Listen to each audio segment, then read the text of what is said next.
vocês que estão em casa e aqueles que nos acompanham através das nossas divulgações nos canais digitais. É uma grande alegria poder tê-los conosco nessa noite de aprendizado e que possamos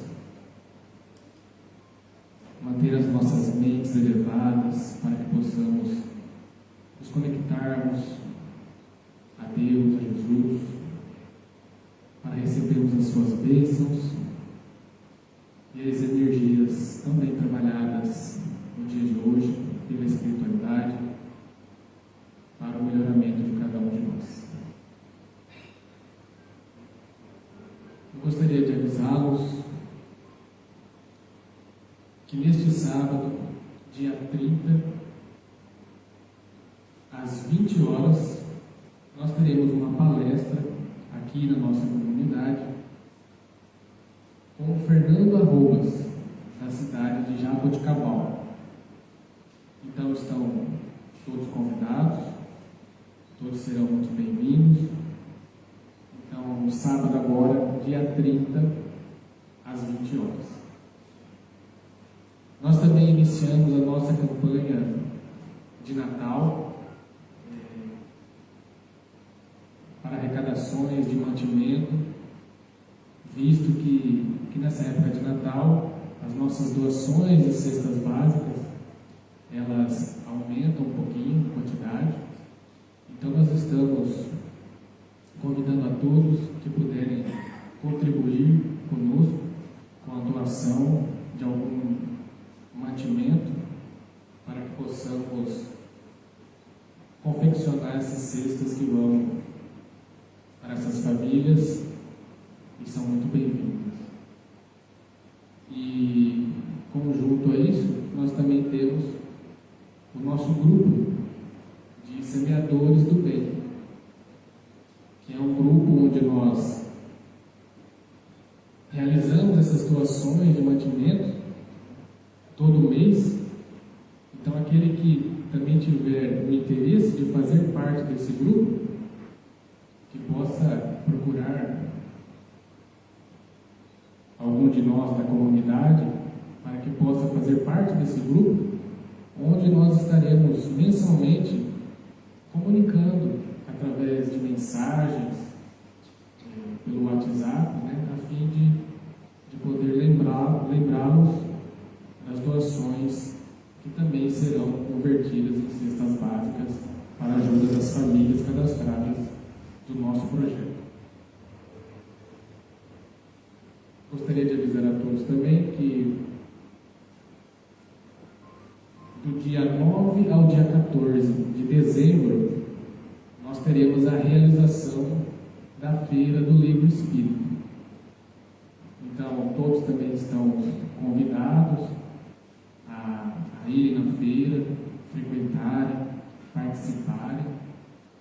E também a organização está em busca de voluntários que possam ajudar, principalmente entre os dias 9 e dia 13 de dezembro, para que possam auxiliar no atendimento da feira, na ajuda a todos que vierem visitar ou conhecer. E lembrando também que nós temos ali ao início do nosso salão, nossa estante de livros, onde temos diversas obras que estão dispostas e qualquer um pode escolher uma e levar. Também temos a nossa biblioteca aqui no fundo, onde vocês podem alugar obras. E qualquer dúvida que vocês tiverem, vocês podem comunicar qualquer um de nós, trabalhadores aqui nessa casa, que nós atenderemos de prontidão. E para o dia de hoje, nós teremos a grata satisfação de receber em nossa casa a Sandra Fiore, que é da cidade Araraquara, e nos falará ao tema o significado do Evangelho segundo o Espiritismo. Mas antes de passar a palavra a Sandra, eu gostaria de convidar a todos a nossa prece inicial.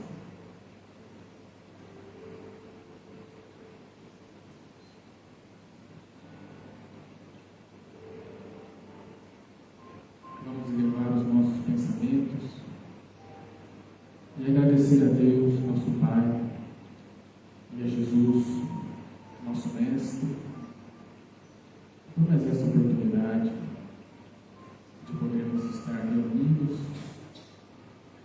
aprendendo um pouquinho mais sobre as lições do seu Evangelho. Que essas lições, Senhor, sejam para nós a base do nosso crescimento espiritual e que elas calem fundo em nossos corações,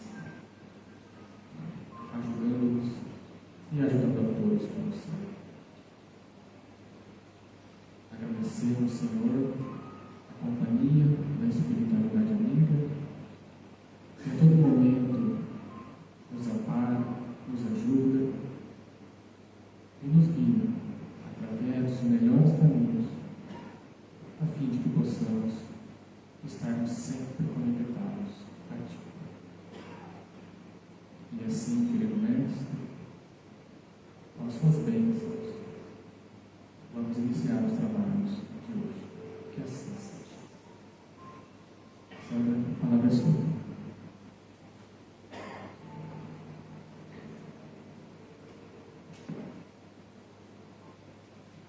Boa noite a todos. Que a paz do Mestre possa nos envolver hoje e sempre.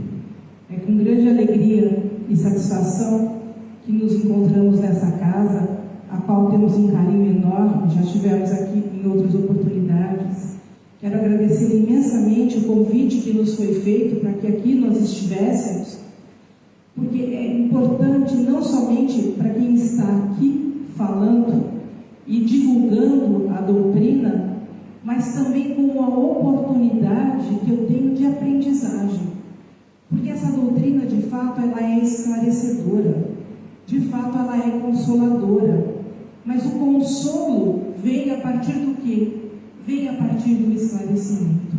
Então, nós temos que cada vez mais buscar nos aprofundar dos ensinamentos da doutrina espírita. Com isso, nós vamos entendendo um pouco mais Jesus. Então, é uma oportunidade que eu tenho não só de falar, mas também de aprender. E também ficar mais atenta às minhas atitudes, ao meu comportamento, e de alguma forma buscar o meu melhoramento, que é para isso que nós estamos aqui. Como foi dito, meus irmãos, nós vamos falar sobre o significado do Evangelho segundo o Espiritismo. Por que o Evangelho segundo o Espiritismo? Por que não lermos a Bíblia? Aliás, esse é um questionamento que muito nos fazem.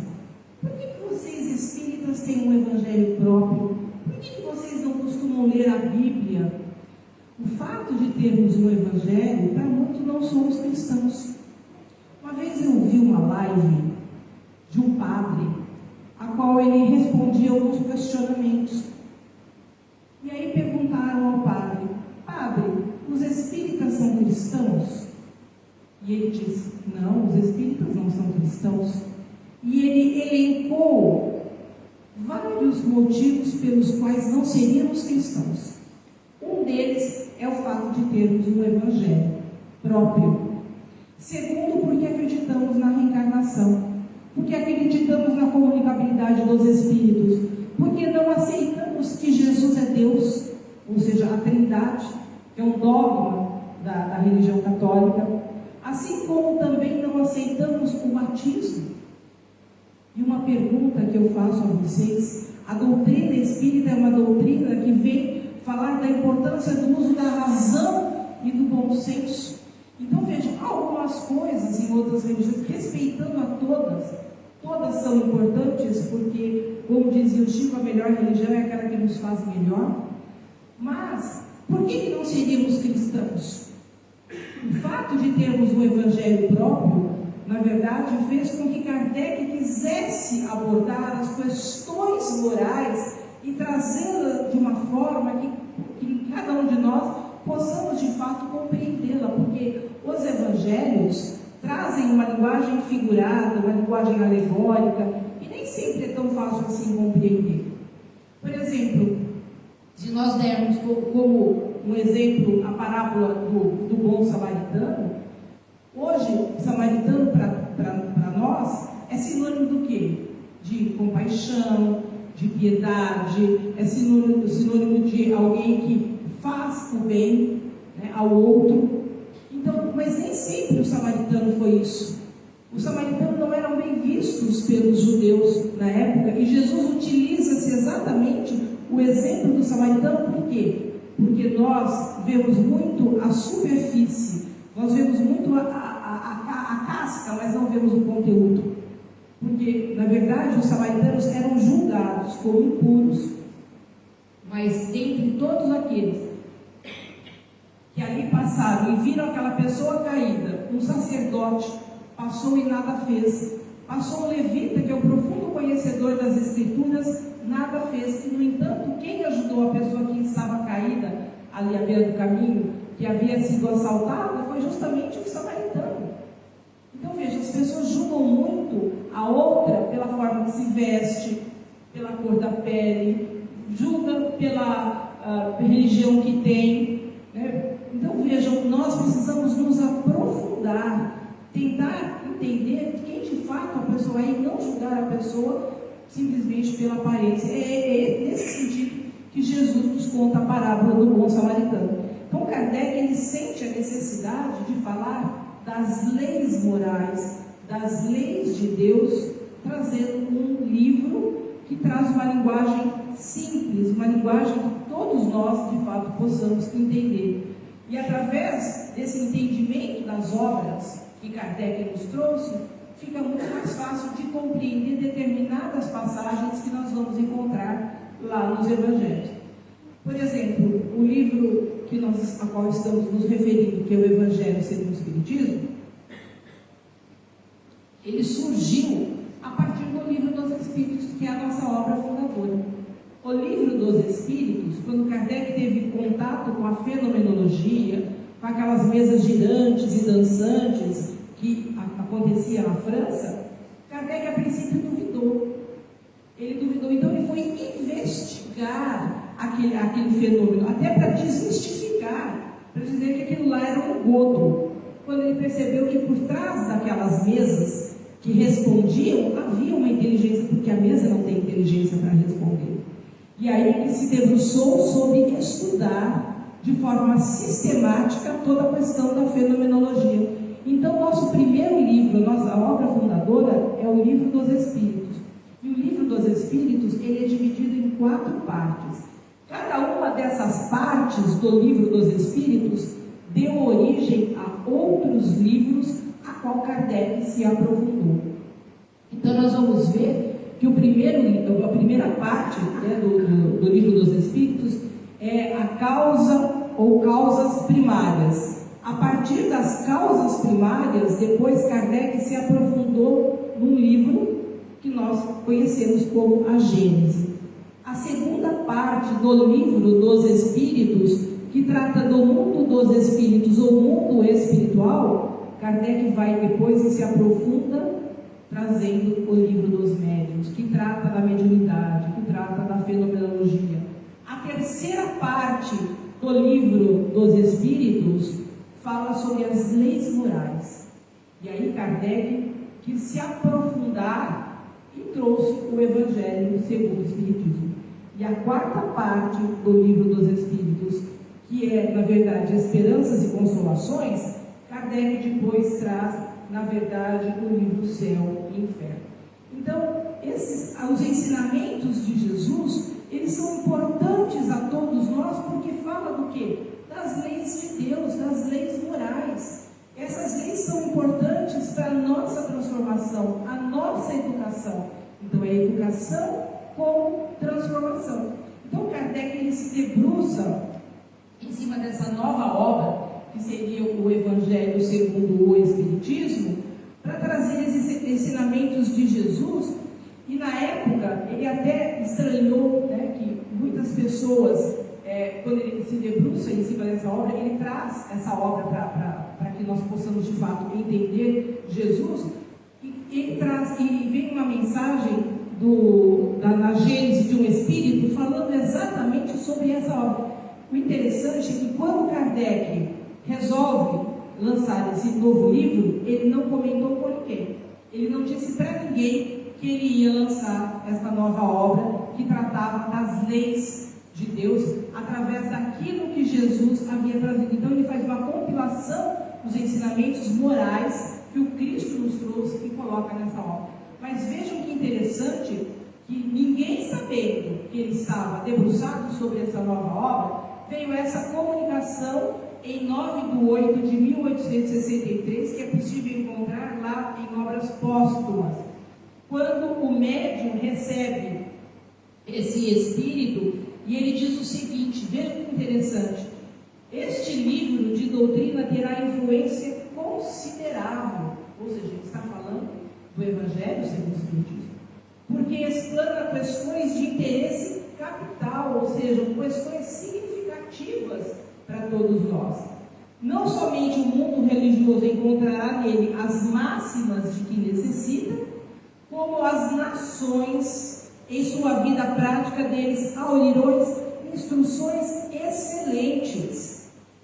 Fizeste bem ao enfrentar as questões de elevada moral prática, do ponto de vista dos interesses gerais, dos interesses sociais e dos interesses religiosos. Vamos abrir uma aspas aqui no que diz respeito à religião. Quando Kardec trouxe todas essas informações através dos livros da codificação, em nenhum momento ele disse religião espírita. Ele disse doutrina espírita. Doutrina é um conjunto de conceitos filosóficos, científicos e religiosos. Porém, a religião que nós entendemos é o sentimento, porque a religião vem do latim religare, ou seja, nós vamos nos religar a Deus através da moral, quando na verdade surgiu a questão da religião no século XVI, na verdade, mas para se fazer religião se usava rituais. E nós não temos rituais na doutrina espírita. Então a doutrina espírita, na verdade, não é uma religião convencional como nós vemos por aí, porque ela prioriza a educação como transformação. Ou seja, nós vamos nos educar através do esclarecimento, do conhecimento, para que de fato nós possamos continuar a nossa ascensão espiritual. E aí o Espírito continua: a dúvida deve ser destruída, porque a doutrina espírita ela é muito clara. Ela é muito clara. A Terra e suas populações civilizadas estão prontas. Então a doutrina chegou no momento certo, no momento que nós já estávamos prontos a conhecer determinadas informações. Há bastante tempo que os amigos do além-túmulo, ou seja, os espíritos, a arrotearam. Lança, pois, a semente que te confiamos, porque já é tempo que a Terra gravite na ordem radiante das esferas e que saia, enfim, da penumbra dos nevoeiros intelectuais. Então ele fala, a semente que te confiamos. Aí nós vamos ver a missão de Kardec. Kardec recebeu essa missão. Kardec fazia parte da pleiade de espíritos que trabalhavam diretamente sobre a égide do Espírito de verdade, que é Jesus. Para que o próprio Cristo prometeu, eu vos enviarei um Consolador, e sabemos que a doutrina espírita é de fato esse Consolador. Então ele recebe essa semente, que é a doutrina, para que ele desse continuidade, para que ele trouxesse essas informações, e Kardec foi fundamental para isso. E que a Terra já estava no momento de receber essas informações para poder alavancar na hierarquia dos mundos, porque ainda somos um mundo de provas e expiações. Mas, do jeito que, pelo andar da carruagem, nós acreditamos que vai demorar um pouquinho para chegarmos no mundo de regeneração. Por tudo o que está acontecendo no nosso planeta, nós acreditamos que ainda vai demorar um pouquinho para chegarmos a esse estágio. E ele continua: termina a tua obra e conta com a proteção do teu guia, o guia de todos nós. Vejam, o teu guia. Quem é o guia de Kardec? Que é o guia de todos nós? Jesus. E ele diz: e com o auxílio devotado dos teus mais fiéis espíritos, em cujo número queira sempre incluir. Ou seja, esse espírito fazia parte dessa pleiade de espíritos que traziam informações para que Kardec pudesse depois analisar, porque Kardec, ele na verdade, ele sempre partia da dúvida para chegar à certeza. Kardec, ele nasceu, na verdade, numa época em que estava fervilhando a filosofia na França, porque ele nasce 5 anos depois do término da Revolução Francesa, e na época da Revolução Francesa, ela culminou na Revolução por conta dos pensadores, dos filósofos da época, dos iluministas da época. Então vejam, Kardec, ele traz consigo um dos pilares da filosofia, que é justamente partir da dúvida para chegar à certeza. Não tenha certeza de nada, porque a sabedoria começa exatamente a partir do momento que eu passo a duvidar e buscar a compreensão, buscar a verdade. Então, qual é a importância do Evangelho para todos nós? Nós precisamos conhecer o Evangelho, nós precisamos refletir sobre o Evangelho, nós precisamos vivenciar o Evangelho. Não basta só eu ler, fazer o Evangelho uma vez por semana em casa. Não, eu preciso, na verdade, fazer com que o Evangelho toque o meu coração, para que eu possa querer de fato essa mudança e transformação em mim. Então vejam, nós precisamos fazer essa reforma íntima que tanto a doutrina nos fala. Então nós podemos dizer que somos sim cristãos. Nós somos cristãos porque cristianismo, meus irmãos, não é religião. O padre, ele se equivocou, porque quando Jesus foi chamado Jesus o Cristo, porque Cristo quer dizer Messias, enviado, ungido, e Jesus foi o enviado do Pai. Jesus é o representante de Deus entre nós. Portanto, todo aquele que segue os ensinamentos que o Cristo deixou, independente de religião, pode se dizer cristão. Há ateus que são muito mais cristãos do que muitos que carregam o Evangelho debaixo do braço, que conhecem capítulo e versículo do Evangelho. Porque não adianta saber se eu não sei o que fazer com aquilo que eu sei. Eu tenho que colocar em prática aquilo que eu conheço. E é isso que de fato é importante. Então, conhecer Jesus é saber dos seus ensinamentos, deixar que esses ensinamentos de Jesus possam tocar de fato os nossos corações. Vejam, Kardec então ele faz uma compilação dos ensinamentos de Jesus e traz neste livro a qual chamamos o Evangelho segundo o Espiritismo. Então, quando nós estudamos a doutrina espírita, embora eu disse que lá nos evangelhos há toda uma linguagem figurada, uma linguagem alegórica, mas a partir do momento que eu conheço a doutrina, fica muito mais fácil de compreender os ensinamentos se eu for lá nas Escrituras. Vejam como Kardec foi genial. Eu acredito que vocês têm o hábito de ler o Evangelho em casa, certo? Tem um capítulo do Evangelho que eu considero um dos capítulos mais difíceis de serem compreendidos. É o capítulo 23, Moral Estranha. Quando, na verdade, Jesus, ele diz algumas coisas que de fato nos parecem estranhos saindo da boca mestre.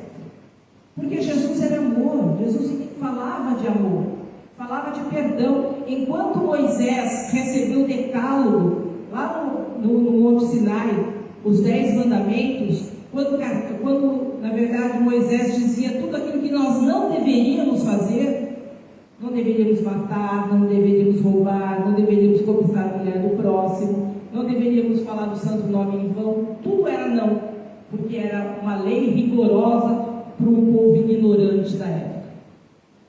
Quando Jesus veio, ele disse as mesmas coisas de uma forma diferente.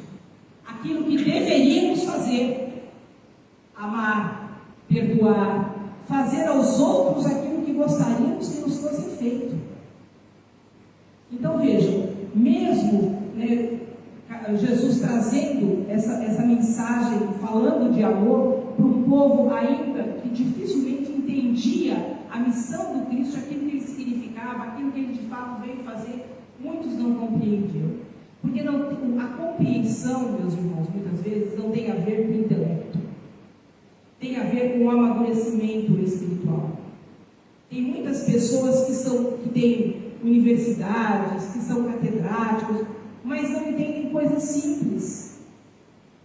E a doutrina espírita é muito simples, mas tem pessoas que não conseguem, não têm a capacidade de compreender determinados ensinamentos. Assim era na época de Jesus. Por isso que ele falava por parábolas. Quando ele foi questionado, por que falais por parábolas? Ele diz, a vós é dado conhecer as coisas dos céus. A outros por parábola, porque vendo não veem, ouvindo não entendem. Então aqueles que estavam preparados, Jesus falava abertamente as coisas. Mas aqueles que não estavam preparados, amadurecidos, Jesus contava as parábolas, as histórias, as alegorias, tirando como exemplo o que as pessoas conheciam na época e transformavam em preciosas lições.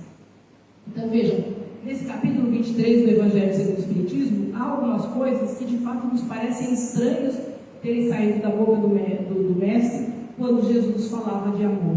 No entanto, tem algumas passagens que Jesus diz assim: odiar pai e mãe, irmão e irmã, esposa, filho, para que possa ser meu discípulo. Não é estranho Jesus dizer isso? Odiar pai e mãe? Quando ele também diz abandonar pai e mãe, Jesus falava que devemos honrar pai e mãe. Então, qual é o sentido disso? Então não é uma tarefa tão fácil assim compreender se nós não estivermos preparados para isso.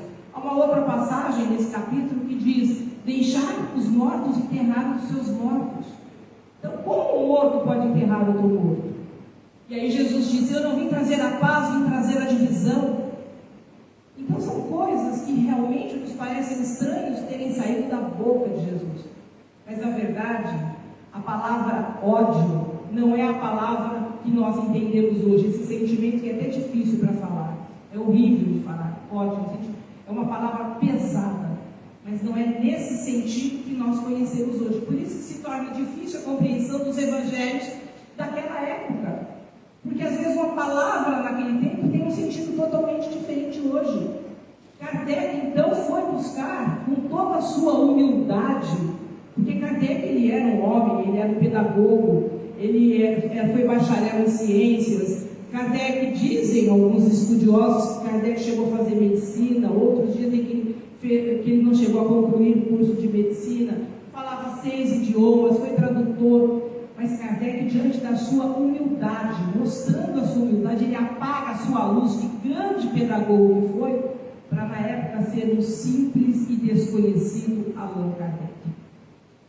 E ele mostrou também a sua humildade quando ele não sabia tudo. Vai buscar alguém que sabia mais do que ele, foi procurar um professor, o professor Pesani. O professor Pesani ele conhecia hebraico e grego, para tentar entender qual era o sentido real da palavra ódio. E aí o professor Pesani explicou para ele que ódio não é esse sentimento que nós entendemos hoje, mas é exatamente amarmos de forma igualitária.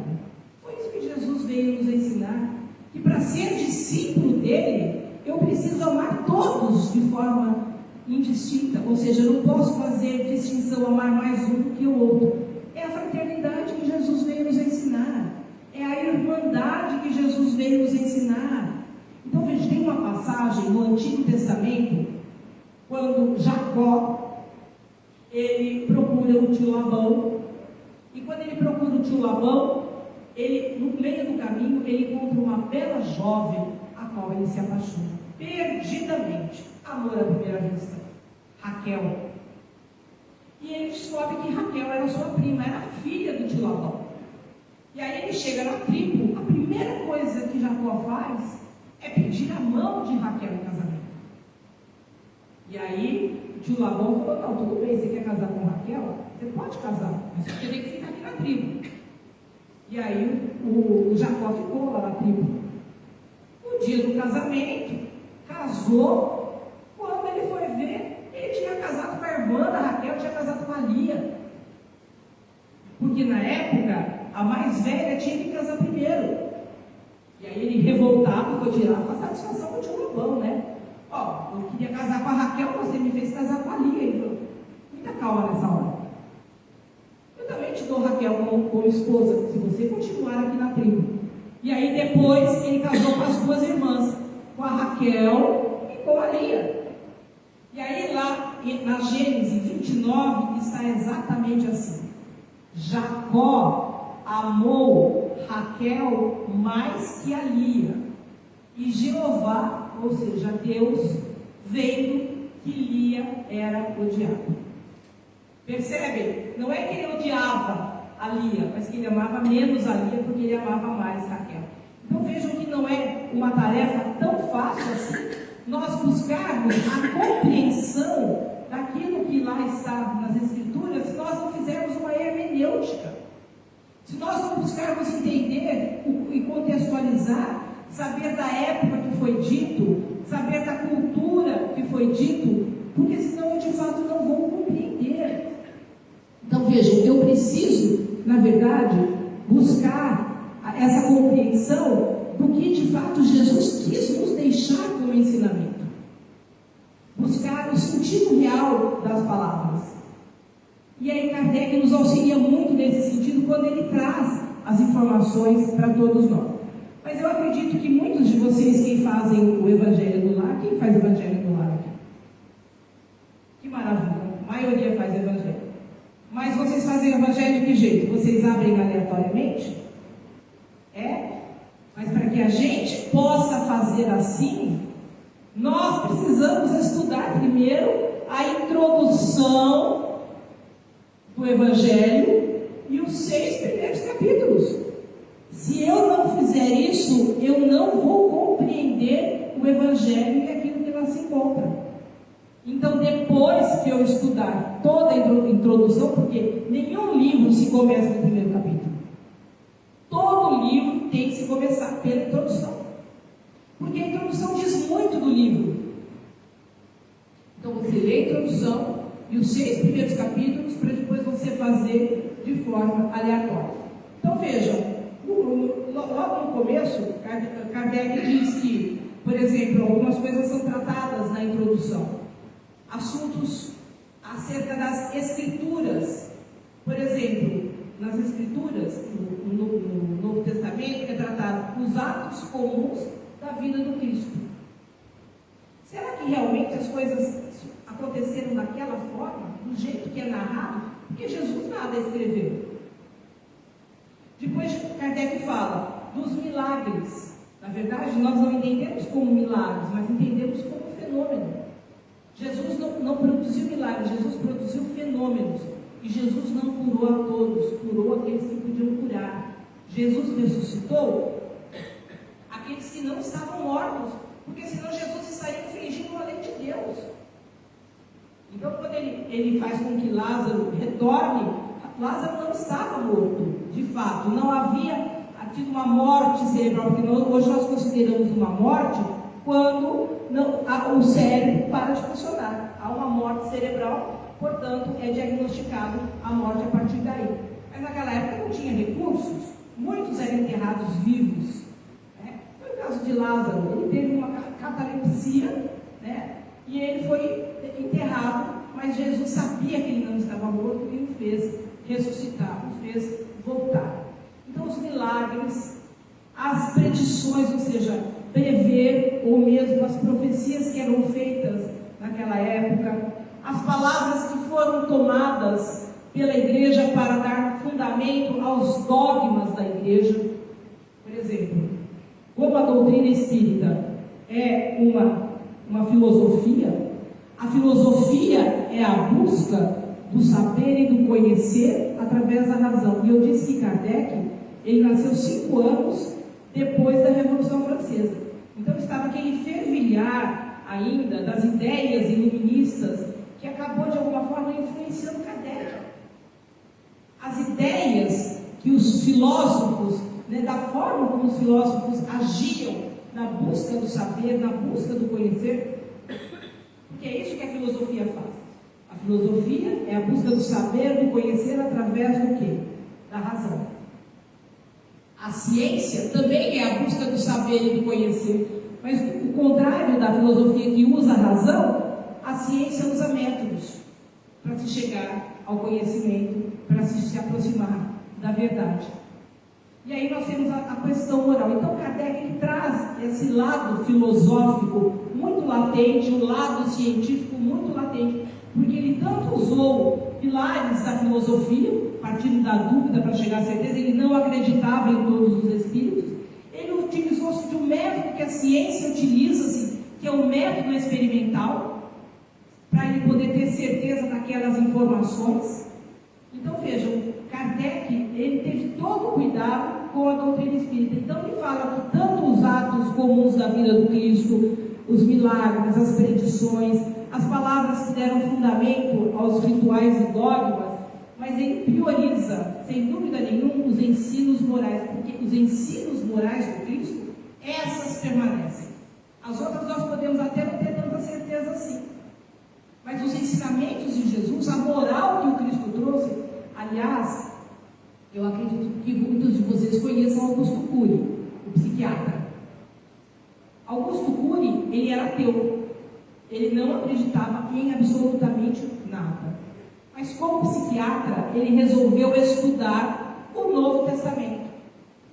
Sabe o que aconteceu? Ele se encantou com o Novo Testamento e disse, isso não é obra de vários homens, porque tem uma personalidade nesse Novo Testamento. Isso é obra de uma pessoa. A partir daí, ele passou a ser cristão. Então nós podemos ter dúvidas de algumas outras coisas, porque o único livro que traz informações de Jesus é a Bíblia. Mas a moral que o Cristo traz, essa de fato é impecável. Por quê? Porque eu tenho uma superioridade muito grande desses ensinamentos que o Cristo nos trouxe. Porque ele de fato é o representante do Pai. Ele é o enviado de Deus. Então são ensinamentos importantes que ele traz, que vai auxiliar no quê? Na nossa salvação. Porque muitos dizem, Jesus é o Salvador. Ele não é Salvador. Ele veio dar condições para que nós nos salvássemos a partir daquilo que ele deixou, que são as leis morais. Então o Evangelho segundo o Espiritismo, lá na introdução, diz o seguinte, que também é muito importante. Por isso que eu falei que nós temos que começar a ler desde a introdução, para que a gente possa compreender o Evangelho. E aí Kardec diz lá na introdução, as religiões ou seitas estão mais ligadas ao misticismo, dogmatismos e rituais. Por isso que eu disse que a doutrina espírita não é uma religião convencional. Mas a religião que nós podemos dizer da doutrina espírita é o nosso sentimento de nos religarmos a Deus através da moral, através do nosso comportamento, através da vivência que o Cristo deixou. Porque nós não temos rituais, nós não temos dogmas inquestionáveis, como por exemplo, acreditar em coisas como a Trindade. Jesus nunca disse ser Deus. Ele se colocava inclusive como filho do homem e não como filho de Deus. Por quê? Filho de Deus somos todos nós. Mas quando Jesus disse, eu e o Pai somos um, deu a entender que eles eram uma pessoa só. Mas é impossível ser uma pessoa só, porque se Jesus fosse Deus, ele não ia ensinar o Pai Nosso, como nós deveríamos orar, lá quando ele estava no Monte das Oliveiras, e quando ele estava sendo crucificado, ele não teria dito, Pai, perdoe, porque eles não sabem o que fazem. Então nós temos que questionar. E a parte filosófica da doutrina espírita, é exatamente buscar as respostas através dos questionamentos. Por quê, como, quando, para quê? Usar a razão e o bom senso que o Kardec tanto nos diz que é importante que o façamos. E essa história de ficarmos ligadas aos dogmas, muitas vezes, Leon Denis diz isso no seu livro Cristianismo e Espiritismo, quando ele diz: os homens ficaram tanto tempo presos a rituais e dogmas que esquecemos de Jesus. Não é uma verdade? Os rituais que são feitos, o que isso vai nos levar? Por exemplo, uma vez eu conversando com uma amiga, discutindo de forma pacífica, obviamente, né? Como eu fiz filosofia, eu falei, eu vou usar da maêutica socrática com ela, porque ela estava falando acerca do batismo. Ela é uma pessoa da religião católica, e eu queria saber, eu falei, eu vou usar o que o Sócrates fez, porque o que é a maêutica socrática? Né? A maêutica, o Sócrates acreditava que todos nós trazemos um conhecimento dentro de nós. Se nós começarmos a buscar através dos questionamentos, nós encontramos as respostas. Por isso que as perguntas são tão importantes quanto as respostas, porque a partir do questionamento eu vou encontrar essas respostas. Então eu perguntei para ela: o que é o batismo para você? Ela virou para mim e falou assim: o batismo é para nos livrarmos do pecado original. É? Pecado de quem? Adão e Eva. Adão e Eva pecou? Pecou, e agora nós temos que nos batizar para nos livrarmos do pecado. Eu falei, então escuta aqui, minha amiga, o que é Deus para você? Deus é amor. Deus é amor? Então você acha que se Deus é amor, se Deus é bondade, Ele vai me castigar por algo que eu não fiz? Porque eu estou pagando por algo que o outro fez. E nós sabemos que Adão e Eva é uma simbologia. Por isso que eu falo da importância de nós buscarmos e interpretarmos os evangelhos. Aliás, essa passagem ela é muito rica de várias simbologias. Adão vem de raça adâmica. A Eva tanto pode ser as primeiras mulheres que apareceram, como pode ser também da onde essa raça adâmica veio, os degredados filhos de Eva, da onde eles vieram. E tem mais.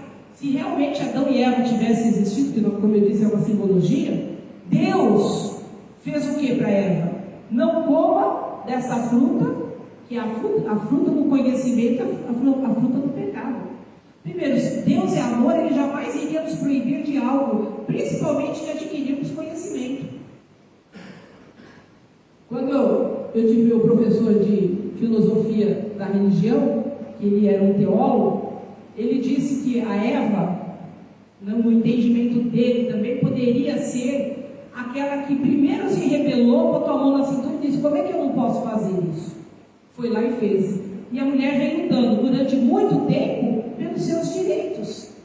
Porque, infelizmente, até metade do século passado, nós, mulheres, éramos vistas como seres sem alma.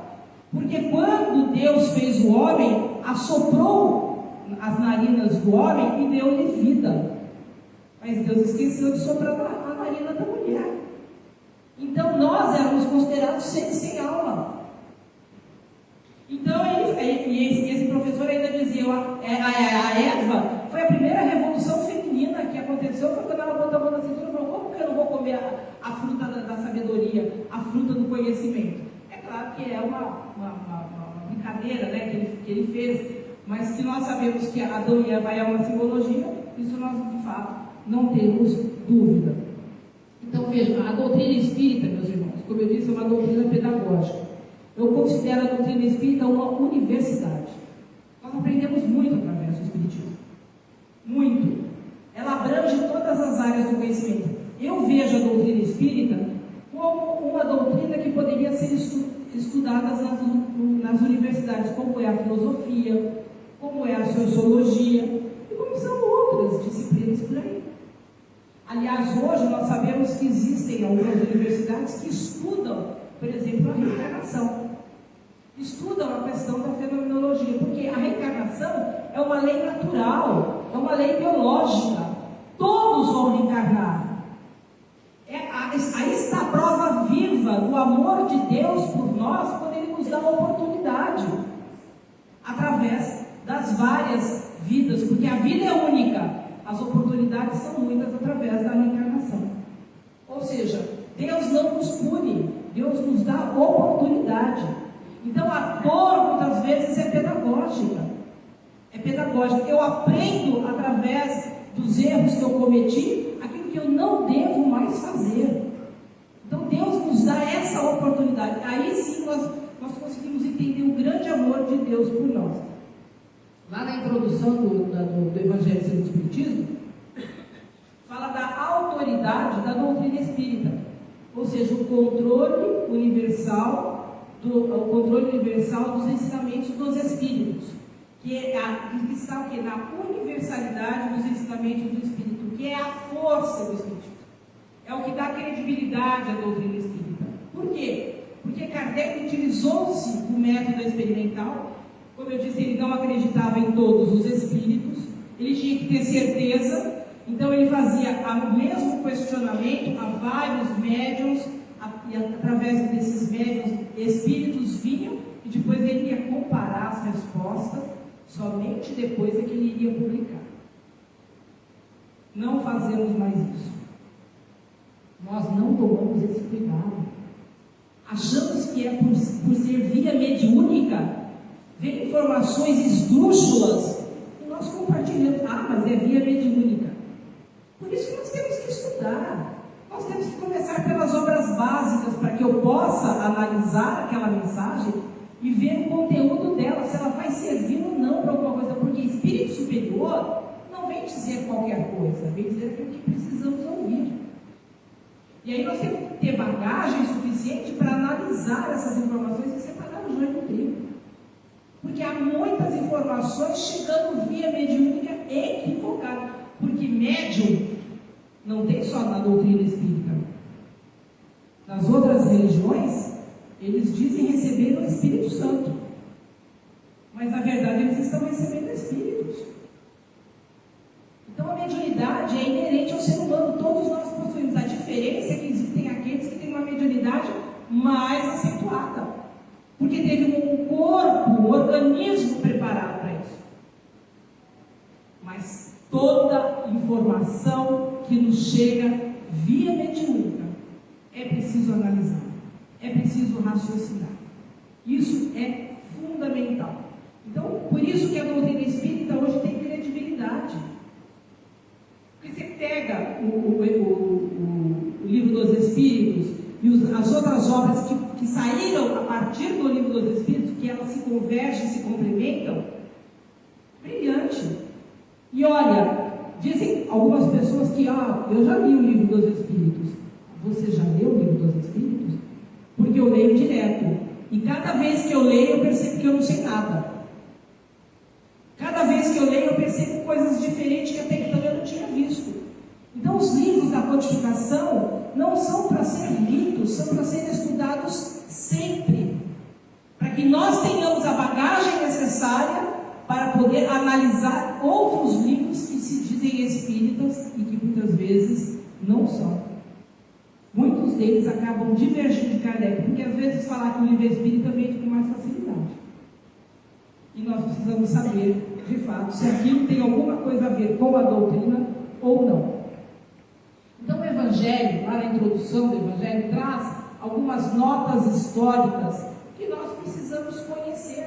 Porque essas notas históricas aparecem no meio do livro.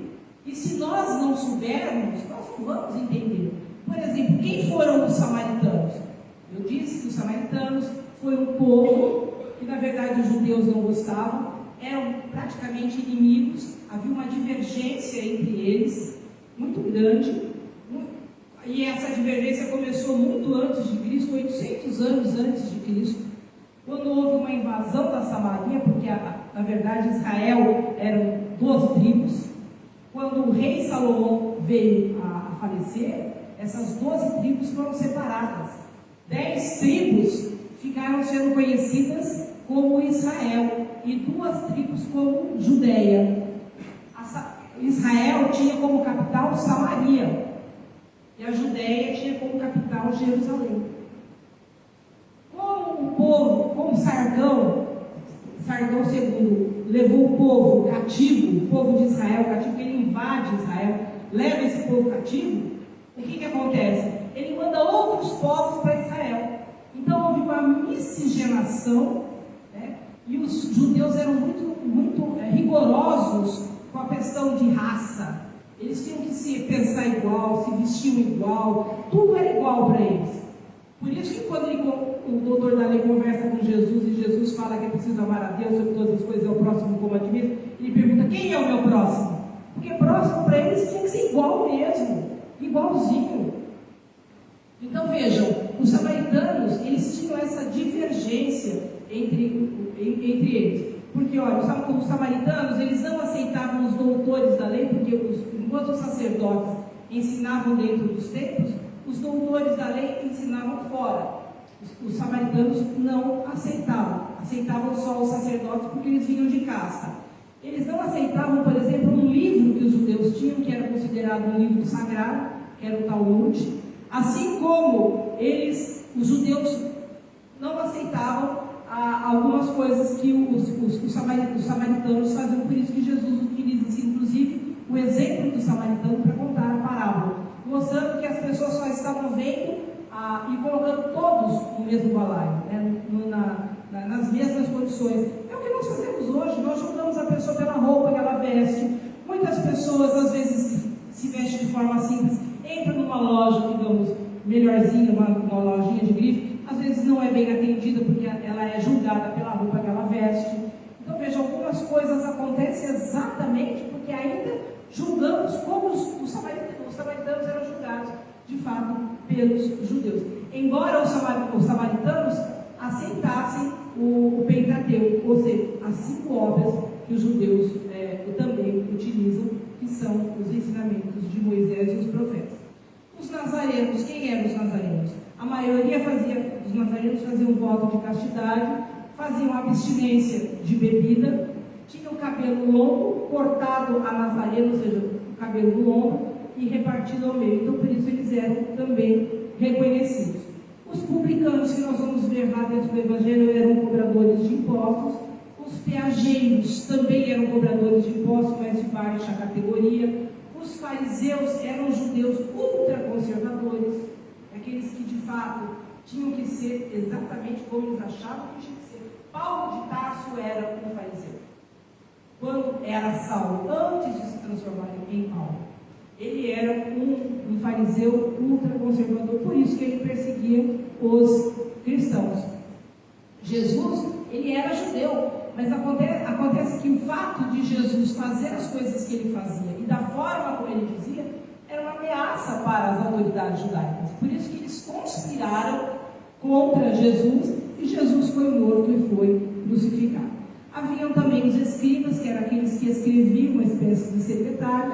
As sinagogas eram, na verdade, os templos, mas o mais importante era aquele que Salomão havia construído, que ficava ali em Jerusalém, que era a cidade considerada sagrada para os judeus, a cidade espiritual dos judeus.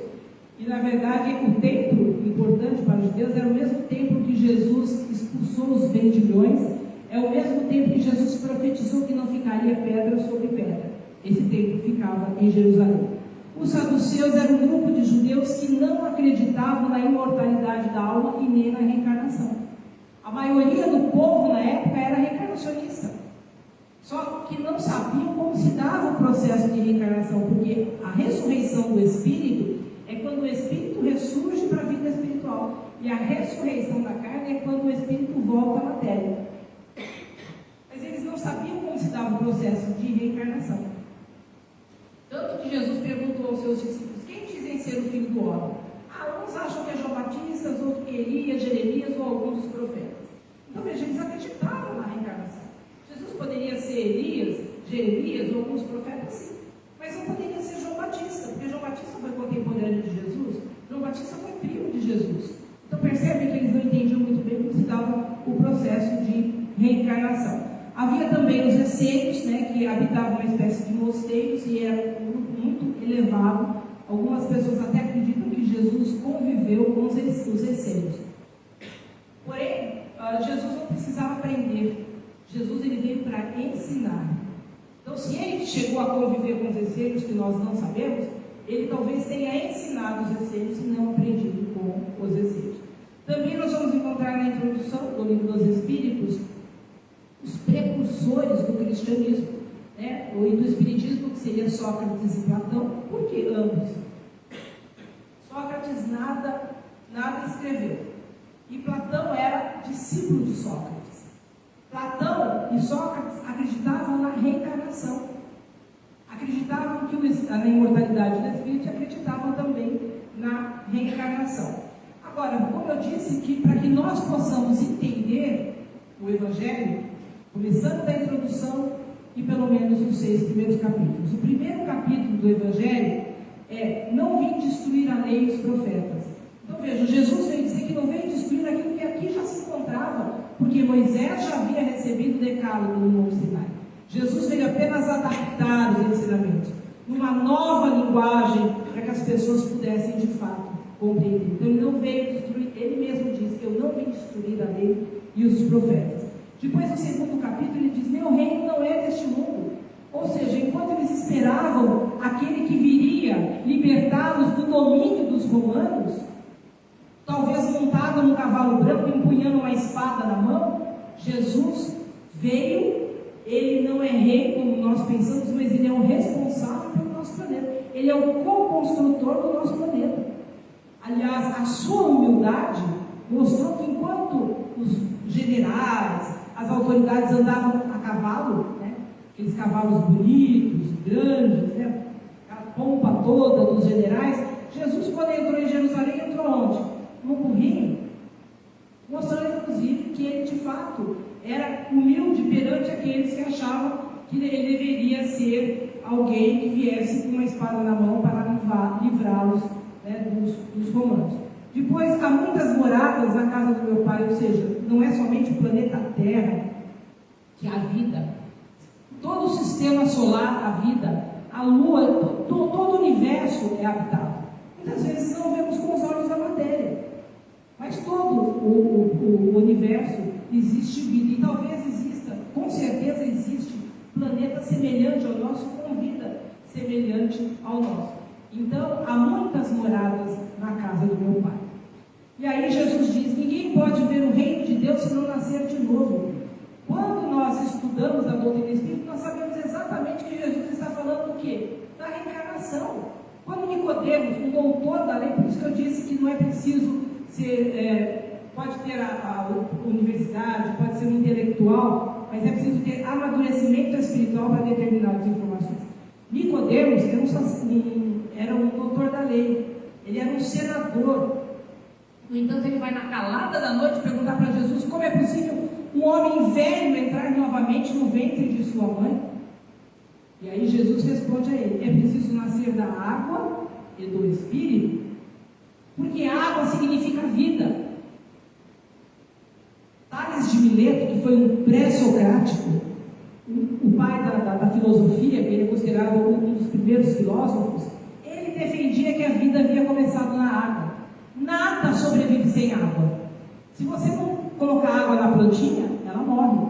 Se nós não tomarmos água, nós também não vamos sobreviver. Tudo depende da água. Uma mulher, quando ela está grávida, nós dizemos que a criança fica dentro de uma bolsa d'água. Quando a bolsa rompe, a criança está para nascer. Tudo precisa de água. E ele dizia que a vida havia começado na água. Aí nós vamos ver a caminho da luz, quando Emmanuel diz que as primeiras formas de vida surgiram na água. Então, água é vida. E ele continua a não entender. E aí Jesus diz: o que é nascido da carne é carne, o que é nascido do Espírito é Espírito. Quem nos dá a carne? Nossos pais. Quando o óvulo é fecundado pelo espermatozoide, o corpo passa a ser gerado a partir daí. Então, quem nos dá a carne? São os nossos pais. Mas o Espírito vem de onde? Vem de Deus. E Jesus explicando para Nicodemos, mas ele não tinha capacidade para entender o ensinamento que Jesus de fato queria nos passar. Depois vem o capítulo 5º, que é o maior capítulo do Evangelho, quando Kardec aborda Bem-aventurados os aflitos. Ou seja, Kardec trata exatamente da dor e do sofrimento para que nós possamos entender e compreender como lidar com situações conflituosas. podemos tratar a dor, que a dor não é castigo, mas a dor também é uma ferramenta de aprendizagem.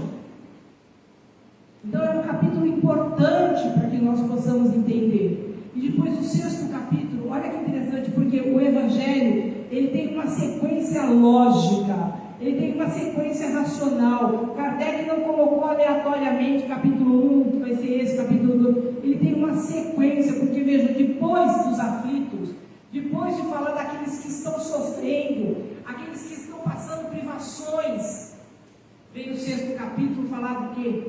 Do Cristo Consolador. Deste Cristo que nós precisamos conhecer, desse Cristo que nós precisamos vivenciar. Nós precisamos refletir sobre esses ensinamentos, porque além do Cristo Consolador, ainda vem o Consolador prometido por Jesus, para clarear ainda mais os ensinamentos de Jesus, resgatar o cristianismo primitivo, o cristianismo como Jesus nos trouxe de forma simples, como eu disse, sem rituais. Jesus ensinava na rua. Hoje nós temos o conforto de ter a casa espírita, todos sentados confortavelmente, nós temos ar-condicionado, temos água para tomar. Jesus ensinava na rua. A casa espírita, meus irmãos, é uma escola. E como toda escola, nós não podemos vir aqui uma vez ou outra.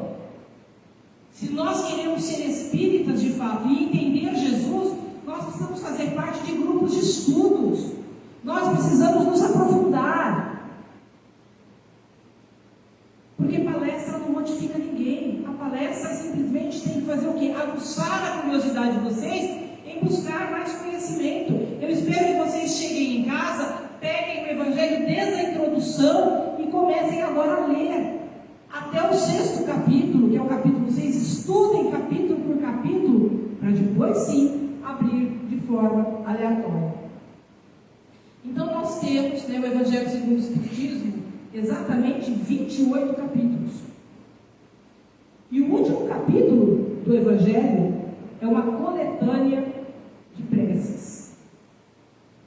Mas não são preces para serem lidas, são exemplos de preces. Porque a verdadeira prece, meus irmãos, não é a prece falada, é a prece sentida, é a prece que sai daqui de dentro. Não precisa ser palavras bonitas. O Chico dizia: quando uma mãe ora por um filho, ela arromba as portas do céu.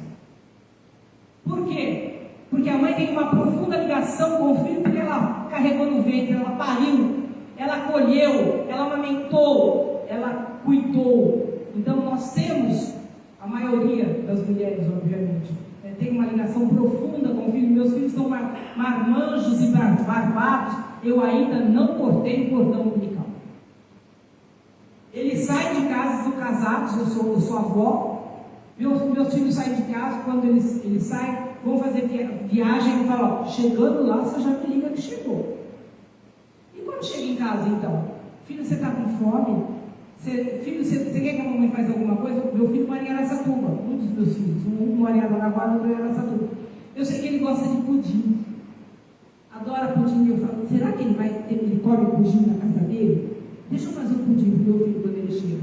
Então vejam, nós não cortamos o cordão umbilical. Então por isso que quando o Chico disse que quando uma mãe ora para o filho, ela arromba as portas do céu, porque ela faz aqui, ó, do coração, com sentimento, é verdadeira a oração. Por isso aquela coletânea são exemplos para que nós tenhamos, para poder fazermos as nossas preces. E não simplesmente ler, decorar, mas fazer. E quando nós vamos fazer o Pai Nosso, que Jesus nos ensinou, façamos de coração. Nos liguemos de fato a Deus, elevemos o nosso pensamento a Deus, para que nós possamos entrar em sintonia com a espiritualidade maior, que eles possam fazer, essa permuta conosco. Porque quando nós oramos de fato, de coração, os espíritos superiores vêm, os espíritos superiores fazem uma limpeza na nossa psicosfera, né?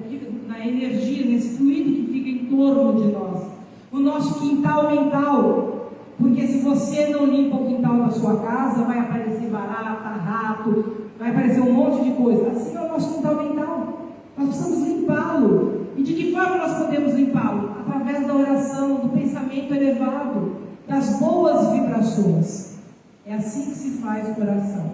Então o Evangelho, meus irmãos, é para ser lido, relido, estudado, refletido, e que esses ensinamentos possam de fato tocar o nosso coração. Nós não temos a noção da importância do Evangelho no lar. Quem leu Ivone Pereira sabe. Ivone Pereira foi uma grande médium. Ela, quando fazia o Evangelho, ela abria o Evangelho na casa dela para fazer, entrava um monte de espíritos. A maioria deles esfarrapados, doentes, e ela fazia o Evangelho.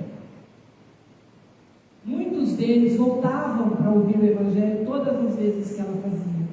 Muitos voltaram depois para agradecer, porque foram curados a partir do Evangelho que ela fazia, porque o Evangelho não é só para nós, é para aqueles que muitas vezes estão conosco. Então vejam a importância do Evangelho, que o façamos uma vez por semana em casa, ou quem quiser também toda noite fazer o Evangelho antes de dormir, pegar um pedaço, um trechinho, ir lendo e refletindo sobre o Evangelho, aí fica a gosto de cada um. Mas quando nós fazemos pelo menos uma vez por semana com a família, isso faz toda a diferença. Porque não é só a nossa casa que é protegida, há um círculo muito grande em torno da nossa casa que também recebe essas vibrações e essa energia salutar através do Evangelho a qual fazemos. Então nós precisamos de fato buscar compreender esse Evangelho e buscarmos vivenciarmos esse Evangelho, que agora, daqui para frente, cada um possa ver o Evangelho de uma outra maneira, fazer o Evangelho no lar, mas fazer de fato com o coração, não apenas ler com os olhos, mas sentir de fato o Evangelho de Jesus. Que ele possa estar em nossos corações, hoje e sempre. Uma boa noite a todos.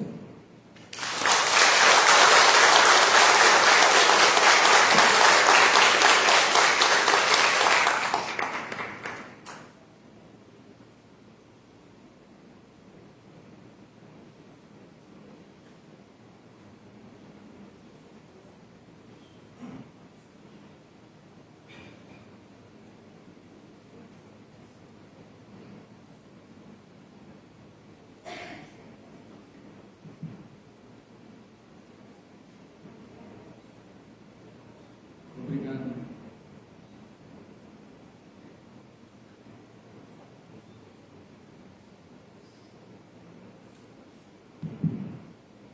Obrigado, Sandra. Nós agradecemos as suas palavras, agradecemos a sua presença no dia de hoje. Fique à vontade para voltar quando você desejar, quando você quiser, porque essa casa sempre estará aqui. Nós vamos fazer um sorteio de um livro. Eu gostaria de pedir a gentileza para que você, Sandra, pudesse falar um número de 1 a 47. 47. Os últimos serão os primeiros. E vou falar que não dá.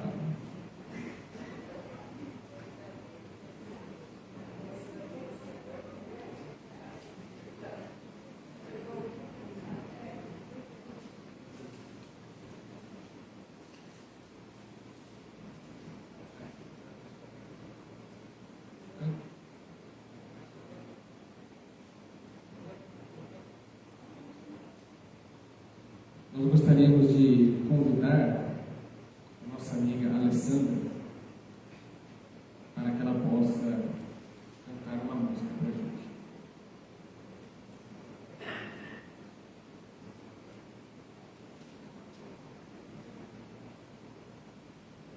Boa noite.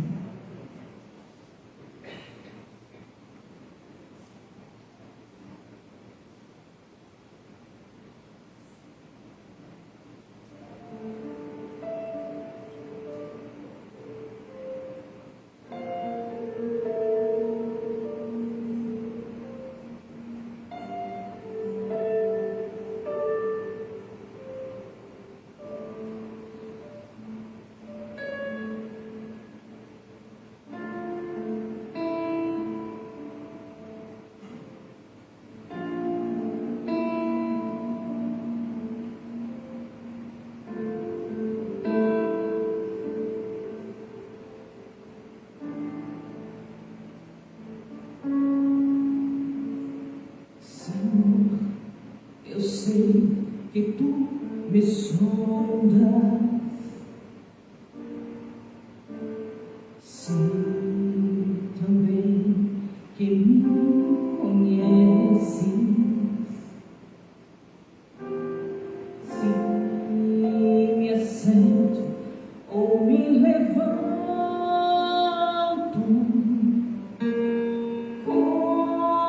conheces meus pensamentos. Quer deitado ou quer andando, sabes todos os meus passos, e antes que haja em mim palavras, sei que em tudo me conheces. Senhor, eu sei que tu me sondas. Senhor, eu sei que tu me sondas. Senhor, eu sei que tu me sondas. Senhor, eu sei que tu me sondas. Deus, tu me cercaste em volta, tuas mãos em mim repousam. Tal ciência é grandiosa, não alcanço de tão alta. Se eu subo até os céus, sei que ali também te encontro. Se no abismo está minha alma, sei que ali também me amas. Senhor, eu sei que tu me amas. Senhor, eu sei que tu me amas. Senhor, eu sei que tu me amas. Senhor, eu sei que tu me sondas. Senhor, eu sei que tu me sondas. Senhor, eu sei que tu me sondas. Senhor, eu sei que tu me sondas. Senhor, eu sei que tu me sondas.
aqueles que tiverem interesse de tomar o passe, que após a nossa oração possa formar uma fila aqui à minha esquerda. Então vamos para a nossa oração de encerramento. Convido a todos a elevar os nossos pensamentos, agradecermos a Jesus, nosso Mestre amado, por mais esse dia de ensinamentos, de lições, que essas lições sejam a base do nosso crescimento espiritual e que possamos, no dia de hoje, sair